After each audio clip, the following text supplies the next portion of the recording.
Ever imagine being so wealthy, your net worth is like 2% of the whole U.S. economy? Yeah. That's Andrew Carnegie we're talking about. Yeah. But his story, it's not just rags to riches.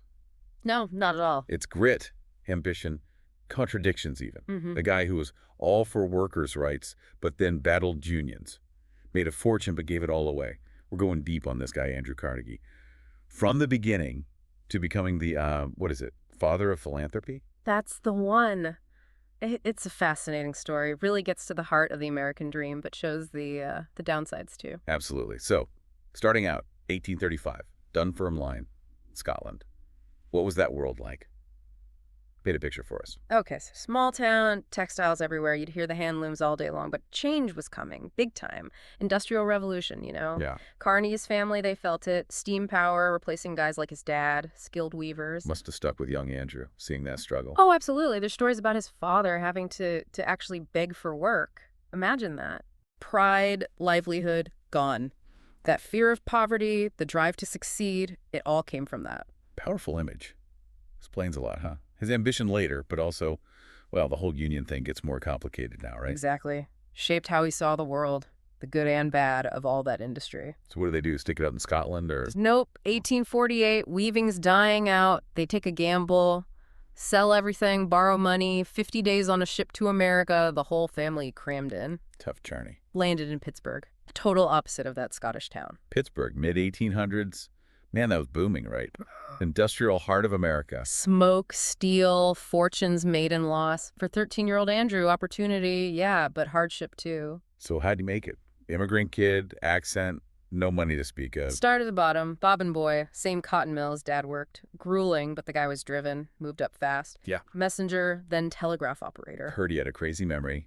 Could, hear Morse code and just know what it meant. He was a sponge for information, learned new skills in a snap. That plus, well, he had a way with people, made connections, stood out in that busy city. This is where Thomas Scott comes in, right? The railroad guy. That's him. Superintendent at Pennsylvania Railroad, saw something in Carnegie, promoted him, telegraph operator first, then personal secretary, telegraphing too. Basically, business school right there. Couldn't ask for a better mentor. Scott taught him the industry, but also about investing, money smarts. There's that story, the Adams Express shares. His mom mortgaging their house so he could buy in. Talk about faith paying off. Big time. First real taste of financial success. Made him realize money could work for you, not just because you're working all the time. Huge moment. Changed how he thought about wealth, for sure. So, Civil War breaks out. Massive change for everyone. Yeah. How did it affect him? Well, the war needed railroads, that whole system, more than ever. Scott, he's Assistant Secretary of War now, leans on Carnegie, all that transportation, communication stuff. Other guys his age are off fighting. He's running things behind the scenes. Exactly, and he thrives on it, handling tough problems, making decisions. He even met Lincoln during this time. Ambition goes through the roof. Tragic war, but kind of launched his career in a way. Opened his eyes to new industries, iron for railroads, bridges, all that. Huge demand. He knew those industries were going to take off after the war. Wanted to be leading the pack. Smart guy. So what did he do next? Stick with railroads? Or was it time for those new ventures he'd spotted? He saw potential everywhere, but bridge building, that's what really set things in motion. 1865, co-founds the Keystone Bridge Company. Out with the old wooden bridges, in with the new iron ones. Railroads are expanding like crazy. And iron, well, the war showed how important it was, right? He was always ahead of the curve, seeing what the country needed before he even knew it needed it. And not afraid to spread out either. Invested in oil early on. Another smart move, paid off big time. But it was steel, not iron or oil, that made him a legend. Steel, skyscrapers, the whole future of American industry right there. That's where things get really interesting. And maybe a little controversial. Yeah, steel was a game changer. Totally transformed things. Skyscrapers, these huge bridges, railroads going on forever, all steel. But back then, wasn't it expensive? Hard to make. How'd Carnegie not just get into steel, but end up running the whole show? He had a knack, First off, he was all about the new stuff, no clinging to the old ways. He went with the Bessemer process. Bessemer. Yeah, totally new technology. Meant you could make tons of steel way cheaper than before. So, better product, lower price, outsmarting the competition. Classic. It was. But Carnegie, he didn't stop there. He was all about this thing called vertical integration. Vertical integration. Remind me what that is again. So imagine you own everything. The mines where the stuff comes from, the railroads that ship it out, the whole process, start to finish, that's vertical integration. Controlled the costs, the production, everything. Meant more money for him, obviously. Like a steel empire all under his control. Smart. But I'm guessing that's where the ruthless businessman stuff comes in. Well, yeah. Carnegie was complicated. Believed in himself, sure, but wanted to win no matter what. There's this story about the Duquesne Steelworks, his competition. Oh, yeah. What happened? So Carnegie and his right-hand man, Henry Clay Frick, they cook up this plan, start spreading rumors that Duquesne steel, it's no good.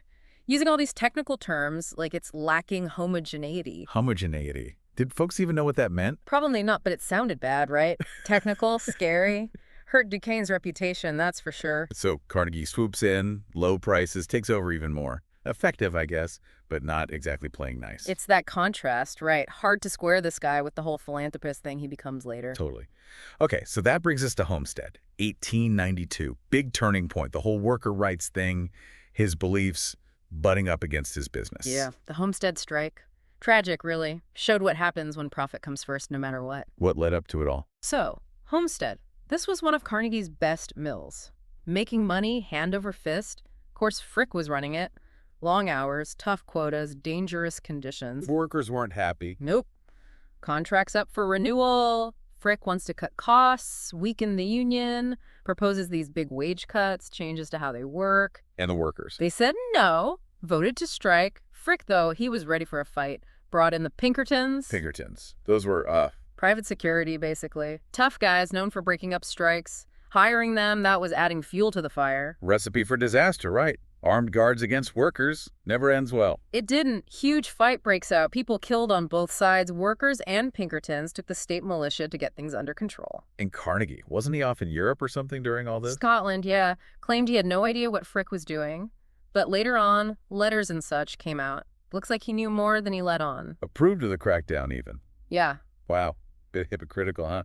Saying he's for workers and this happens. Homestead, it tarnished his image, no question. Raised questions about how he made his money, even with all the good he did later. Okay, so then how does this guy in the middle of all that become the father of philanthropy? Like, that's a total 180. Right. Fascinating how that happened. So 1901, he's 65, sells his whole steel empire to J.P. Morgan. For a fortune. Like, richest man in the world kind of money. Wow. Walked away from it all. He got himself a nice castle in Scotland, Skibo Castle, yeah. But he dedicated himself to giving all that money away, believed it was the right thing to do morally. That's where the gospel of wealth comes in, right? Exactly. His essay argued rich folks shouldn't hoard their money, pass it down to kids, use it to help others, education, libraries, all that. Pretty radical idea back then. It was. Challenged how people thought about wealth. He believed it was about doing good, not just getting more for yourself. He famously said, the man who dies rich dies disgraced. It's strong words. So he put his money where his mouth was, huh? What do you support? Oh, tons of stuff. Education was huge for him. Funded over 2,500 libraries all over the U.S., Canada, Britain. Wanted everyone to have access to knowledge. That's amazing. Those libraries are still around today, right? You bet. And universities, too. Carnegie Mellon University, that's named after him, obviously. And Carnegie Hall, the concert venue in New York, still hosts some of the best musicians in the world. So science, arts, he was into it all. Making the world a better place, that was his thing. Yeah, and it went beyond that. Big on peace, too. Put a lot of money into the Carnegie Endowment for international peace. They're still around today, trying to prevent wars and all that. That's pretty incredible, from steel mills to all this. But it makes you wonder, right? Can all that generosity erase what happened at Homestead? Can you really make up for stuff like that? That's the big question, isn't it?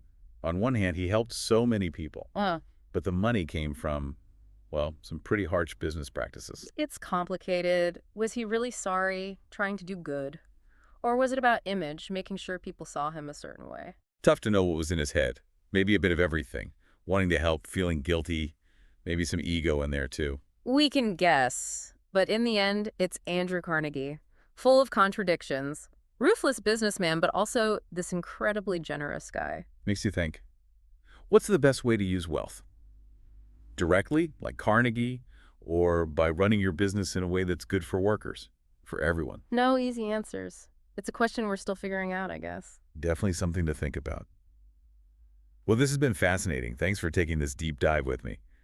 Andrew Carnegie, the American Dream, but with a whole lot of complicated stuff mixed in. For sure, a man who made you question things even while he was changing the world. Yeah, it's a tough one. Historians, biographers, they've been going back and forth on this for ages. Can you really separate the guy from what he did? Right, like, he was unbelievably generous. The scale of it. Millions and millions, libraries, universities, world peace. Stuff we still benefit from. And it wasn't just the amount of money, but his whole thinking behind it. Like the gospel of wealth, that essay. Rich people, it's their duty, he said, to use that wealth to help society, not just blow it on themselves or their kids. That was a wild idea back then. Oh, totally. Went against the grain, inheritance, getting richer just because you were born lucky. Carnegie, he said no, it's about using that wealth for good. The man who dies rich, he said, dies disgraced. Powerful stuff. Not your typical tycoon, huh? Yeah. But then some people say, well, maybe it was just guilt, trying to make up for how he got that money. Yeah, that's the thing. Homestead, that's always there in the background.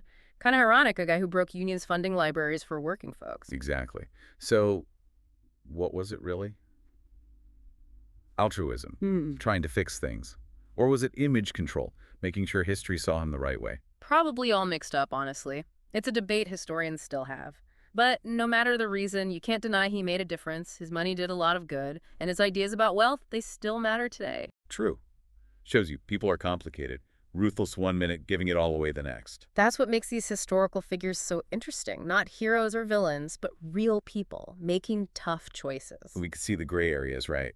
The ambition, the power, but also the good they try to do. Carnegie, he makes us think about money, about philanthropy, about how our choices affect everyone else. Those are conversations we still need to have, you know? Inequality, how businesses act, the whole power struggle between workers and bosses. It all connects right back to him, in a way. Exactly.